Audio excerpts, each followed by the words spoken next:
क्या आप जानते हैं सिर्फ एक गंदा हाथ सैकड़ों बीमारियों की शुरुआत बन सकता है? और सिर्फ एक सही आदत एक पूरा परिवार बचा सकता है। आज के ये सवाल आपके सिलेबस से ही है, जो कि आपके दैनिक जीवन और नर्सिंग प्रैक्टिस में सीधे जुड़े हुए हैं। नमस्ते फ्यूचर नर्सेस, मैं विजय और आज हम पढ़ेंगे हाइजीन और पब्लिक हेल्थ के वो सवाल जो हर एएनएम एमपीडब्ल्यू परीक्षा में बार बार पूछे जाते हैं। लेकिन इस बार सिर्फ याद नहीं करेंगे, समझेंगे, महसूस करेंगे और सोचेंगे कि कैसे ये छोटे छोटे हाइजीन हैबिट्स हमारे काम को और भी जिम्मेदार बनाते हैं। तो चलिए शुरू करते हैं एक ऐसे टॉपिक से जो सिर्फ क्लीनलीनेस नहीं बल्कि केयर और कमिटमेंट की पहचान है। क्वेश्चन नंबर 1, ईयर क्लीनिंग के लिए कौन सी विधि सुरक्षित है? इसका राइट आंसर है option number B, earbud soft cotton. कान की सफाई के लिए केवल मुलायम कॉटन ईयरबड्स का उपयोग करना सुरक्षित होता है। माचिस, पिन या पेंसिल जैसी नुकीली वस्तुएं कान की झिल्ली को नुकसान पहुंचा सकती है, जिससे संक्रमण या सुनने की समस्या हो सकती है। साफ सफाई के साथ सुरक्षा भी जरूरी है। क्वेश्चन नंबर 2, फूड पॉइजनिंग से बचने के लिए भोजन को कितने तापमान पर रखना चाहिए? इसका राइट आंसर है ऑप्शन नंबर ए, अबव 60 सेंटीग्रेड और बिलो 5 सेंटीग्रेड। 5 सेंटीग्रेड से कम तापमान और बैक्टीरिया की वृद्धि रुक जाती है और 60 सेंटीग्रेड से ऊपर से नष्ट हो जाते हैं। इसीलिए भोजन को या तो गर्म रखें या ठंडा, ताकि फूड पॉइजनिंग ना हो। यह डेंजर जोन से बचने का नियम है। क्वेश्चन नंबर 3, सैनिटरी लैट्रिन का मिनिमम डेप्थ कितनी होना चाहिए? इसका राइट आंसर है ऑप्शन नंबर सी, 3 मीटर। शौचालय की गहराई कम से कम 3 मीटर होनी चाहिए, ताकि मल मिट्टी के भीतर सुरक्षित रूप से सड़ जाए और पानी के स्रोत दूषित ना हो। यह सार्वजनिक स्वास्थ्य और पर्यावरण सुरक्षा दोनों के लिए आवश्यक है। क्वेश्चन नंबर 4, वेंटिलेशन का मुख्य लाभ क्या है? इसका राइट आंसर है option number B, fresh air supply. उचित वेंटिलेशन से घर में ताजी हवा आती है और अंदर की दूषित हवा व धूल बाहर निकल जाती है। यह शरीर में ऑक्सीजन का स्तर बनाए रखता है और संक्रमण तथा मानसिक तनाव को कम करता है। क्वेश्चन नंबर 5, हाउस फ्लाई किस किस डिजीज को फैलाता है? इसका राइट आंसर है option number A, typhoid, cholera, dysentery. मक्खियां गंदगी से उठकर भोजन पर बैठती है और रोगाणु फैलाती है। इससे टाइफाइड, कॉलेरा और पैचिस जैसी बीमारियां होती है। खाना ढककर रखना, कचरा ढककर फेंकना मक्खियों को रोकने का सरल उपाय है। क्वेश्चन नंबर 6, बॉइलिंग वाटर को कितने मिनट तक उबालने से सुरक्षित हो जाता है? इसका राइट आंसर है ऑप्शन नंबर बी, 10 मिनट्स। पानी को 10 मिनट तक उबालने से उसमें मौजूद जीवाणु और वायरस नष्ट हो जाते हैं। यह पीने के पानी को शुद्ध करने का सबसे आसान और सस्ता तरीका है, खासकर ग्रामीण क्षेत्रों में। Question number 7, WHO hand washing step की संख्या कितनी है? राइट आंसर है option number B, 7 steps. WHO ने हाथ धोने की 7 मानक चरण बताए हैं।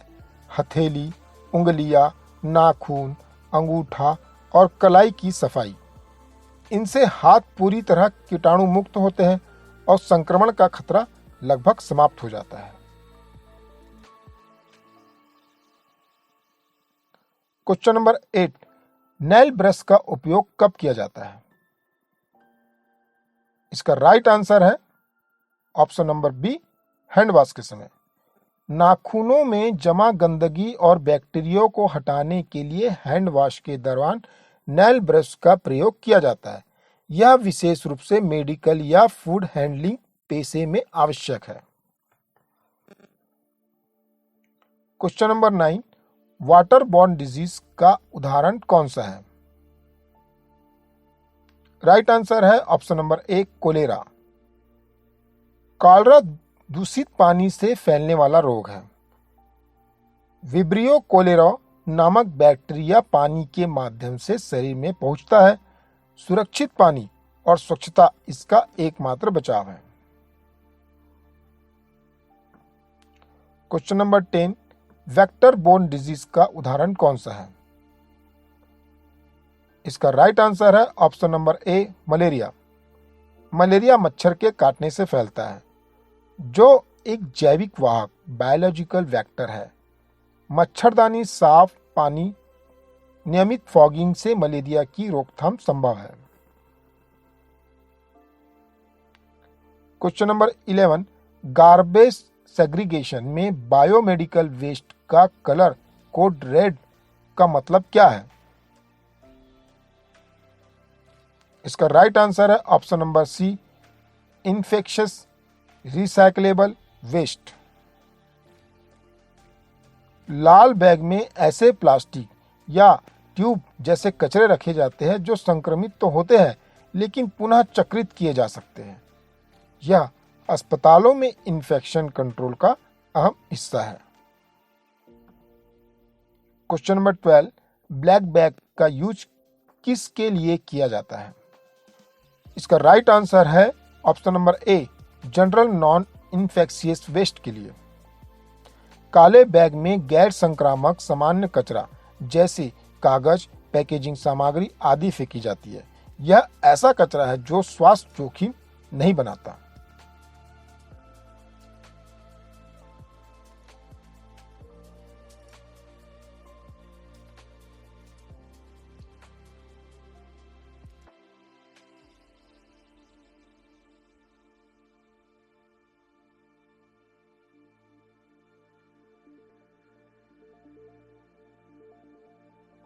इसे इंसिनरेशन द्वारा नष्ट किया जाता है।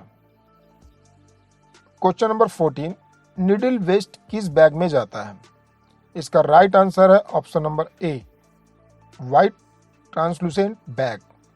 सफेद पारदर्शी बैग में सुई, ब्लेड जैसे शार्प वेस्ट डाले जाते हैं ताकि पुनः उपयोग से पहले उन्हें सुरक्षित रूप से ऑटोक्लेव किया जा सके। क्वेश्चन नंबर 15, क्लीनलीनेस ड्राइव स्वच्छ भारत अभियान कब शुरू हुआ?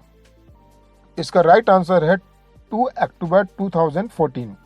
स्वच्छ भारत अभियान 2 अक्टूबर 2014 को राष्ट्रपति महात्मा गांधी की जयंती पर शुरू किया गया। इसका उद्देश्य खुले में शौच मुक्त और स्वच्छ भारत का निर्माण करना है। Question number 16, food storage temperature refrigerator में कितना होना चाहिए? इसका राइट आंसर है option number A, 0 to 4 centigrade. इस तापमान पर बैक्टीरिया की वृद्धि रुक जाती है और खाना सुरक्षित रहता है। अधिक तापमान पर खाना जल्दी खराब होता है। फ्रिज का सही तापमान हाइजीन की कुंजी है। Question number 17, personal protective equipment में कौन शामिल नहीं है? इसका राइट आंसर है option number D, stethoscope. PPE में ग्लोव्स, मास्क, गाउन, गॉगल्स आदि आती है जो संक्रमण से सुरक्षा देते हैं। स्टेथोस्कोप उपकरण है, ना कि protective gear. Question number 18, hand washing के लिए कौन सा सोप अधिक प्रभावी है? इसका राइट आंसर है option number B, anti microbial soap. इस साबुन में ऐसे तत्व होते हैं जो बैक्टीरिया और वायरस को नष्ट करते हैं। यह विशेष रूप से स्वास्थ्य कर्मी और रसोई कार्य के लिए उपयोगी है। क्वेश्चन नंबर 19, ओवर क्राउडिंग का मुख्य प्रभाव क्या होता है? इसका राइट आंसर है ऑप्शन नंबर ए, मेंटल स्ट्रेस और इन्फेक्शन स्प्रेड। भीड़ भाड़ वाले स्थानों पर हवा की कमी और स्वच्छता की समस्या से संक्रमण तेजी से फैलता है। साथ ही मानसिक तनाव और नींद की कमी भी होती है। इस पॉइंट को ध्यान में रखें। फील्ड ड्यूटी में यही फर्क दिखाता है कि कौन ट्रेन है और कौन prepared. Question number 20, hand sanitiser में अल्कोहल कंसंट्रेशन कम से कम कितनी होनी चाहिए? इसका राइट आंसर है ऑप्शन नंबर बी, 60%। 60% या अधिक अल्कोहल इन्फेक्शन काउसिंग जर्म्स को मारने में प्रभावी होता है। इससे हाथ तुरंत साफ होते हैं जब पानी और साबुन उपलब्ध ना हो। क्वेश्चन नंबर 21, ओआरएस में कौन सा मुख्य इलेक्ट्रोलाइट होता है? इसका राइट आंसर है option number B, sodium chloride. Sodium शरीर के द्रव संतुलन को बनाए रखता है। ओआरएस में सोडियम क्लोराइड डिहाइड्रेशन की स्थिति में खोए हुए इलेक्ट्रोलाइट्स की पूर्ति करता है। क्वेश्चन नंबर 22, डायरिया में ओआरएस देने का मुख्य लाभ क्या है? इसका राइट आंसर है ऑप्शन नंबर ए, डिहाइड्रेशन से बचाव। डायरिया में शरीर से पानी और लवण तेजी से निकलते हैं। ओआरएस पीने से यह कमी पूरी होती है और शरीर को ऊर्जा मिलती है। यह जीवन रक्षक घोल है। क्वेश्चन नंबर 23, स्लीपिंग रूम या मिनिमम वेंटिलेशन एरिया कितना होना चाहिए? इसका राइट आंसर है option number B, room area का 1/10 भाग। कमरे के क्षेत्रफल का कम से कम 10वां हिस्सा वेंटिलेशन के लिए खुला होना चाहिए। इससे हवा का प्रवाह बना रहता है और वातावरण स्वस्थ रहता है। Question number 24, safe drinking water का मेन इंडिकेटर कौन सा बैक्टीरिया है? इसका राइट आंसर है ऑप्शन नंबर ए, ई कोलाई। ई कोलाई की उपस्थिति बताती है कि पानी मल से दूषित हुआ है।